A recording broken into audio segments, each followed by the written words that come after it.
You think you know your own children. You think you know the people you hire to take care of them. But every once in a while, life slaps you so hard across the face that you start questioning everything you ever believed. This is one of those stories. And trust me, by the end, you are going to look at your own babysitter or nanny a little differently. Let me take you inside the world of billionaire Ethan Cole. The man built an empire from nothing, started selling old books online when he was 16, and 20 years later, he owned a logistics company worth $40 billion. But money never changed him. At least that is what he told himself. The one thing that truly changed him was his triplets. 2 boys and a girl, all with their mother's eyes. His wife had passed away 2 years ago in a car accident, and since then, Ethan became the kind of dad who overcompensated. He worked less, he came home earlier, he tried to be both parents at once. But business does not care about your feelings. A crisis in one of his European warehouses meant he had to fly out for what was supposed to be a 5-day trip. He kissed his sleeping kids on the forehead, told the head maid, a woman named Rosa who had been with the family for 8 years, to take good care of them, and left. The plane took off at midnight. Now here is where it gets interesting. The meeting in Europe ended in 2 days instead of 5. Ethan thought, why not surprise the kids? He did not call ahead. He did not text Rosa. He just got on his private jet, flew back, and reached his mansion at around 10 in the morning. The security guards at the gate looked surprised to see him. He thought that was odd, but did not think much of it. He parked his car in the garage and walked toward the living room. The house was quiet, too quiet. Usually by 10 in the morning, his triplets were either screaming in the playroom or running around the garden with the dogs. But there was nothing, just silence. That is when he heard a low voice coming from the library, a voice that was not Rosa's. He walked slowly, his footsteps soft on the marble floor. He peeked through the slightly open door, and then he froze. His 3 children, 5 years old, were sitting in a perfect circle on the expensive Persian rug. They were not playing with toys.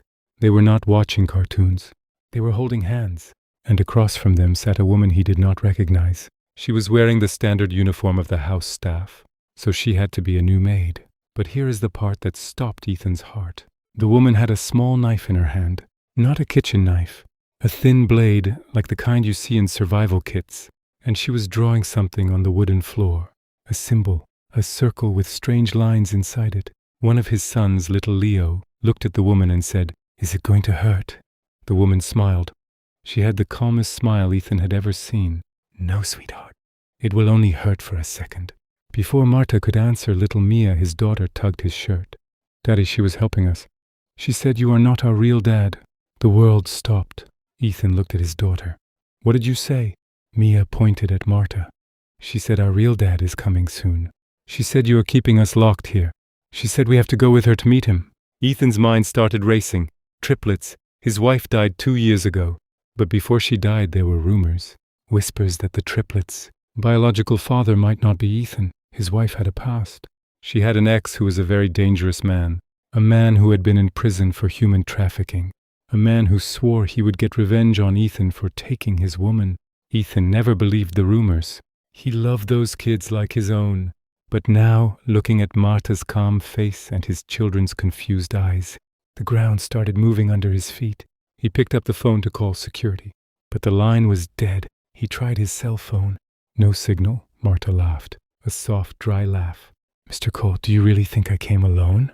There are 5 more of us inside this house already."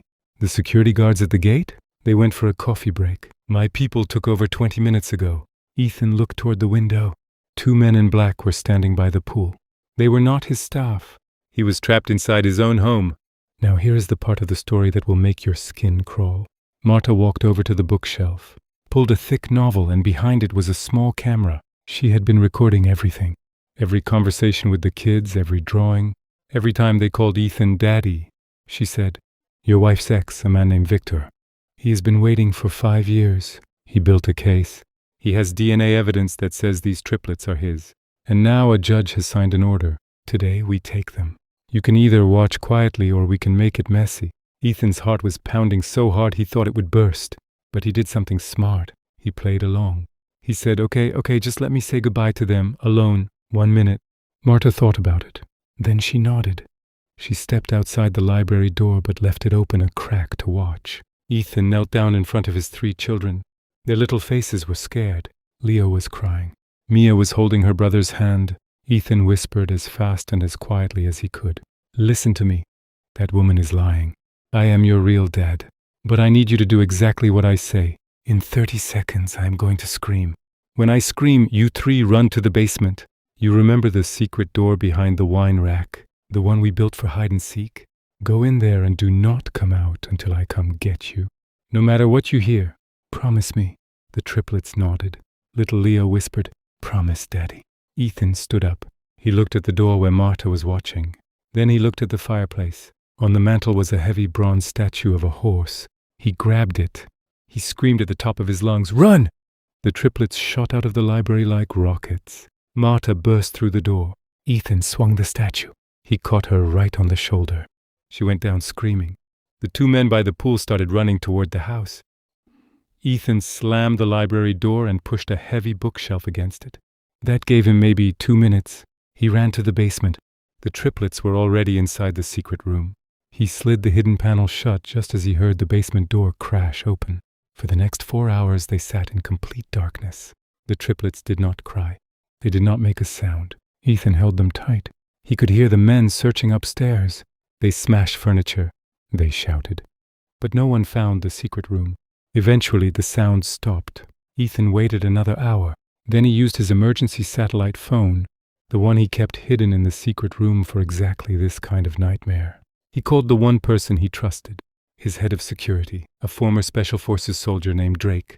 Drake arrived with a full team 20 minutes later. The mansion was empty. Marta and her people were gone.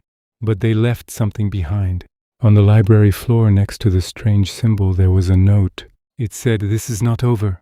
The children are his. We will be back. The police investigated. They found out that Marta was not a real maid. She was an operative hired by Victor, the ex-boyfriend. Victor had been released from prison 6 months ago. And here is the most chilling part. The DNA test Victor claimed to have? It was real. Ethan had to take a paternity test. The results came back 2 weeks later. The triplets were not biologically his. His wife had been pregnant when they met. Victor was the biological father. But Ethan did not care.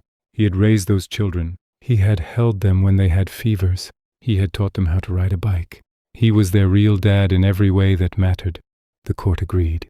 Because Victor had a criminal record and had never been in the children's lives, the judge gave full custody to Ethan. But Victor is still out there, and Marta is still free.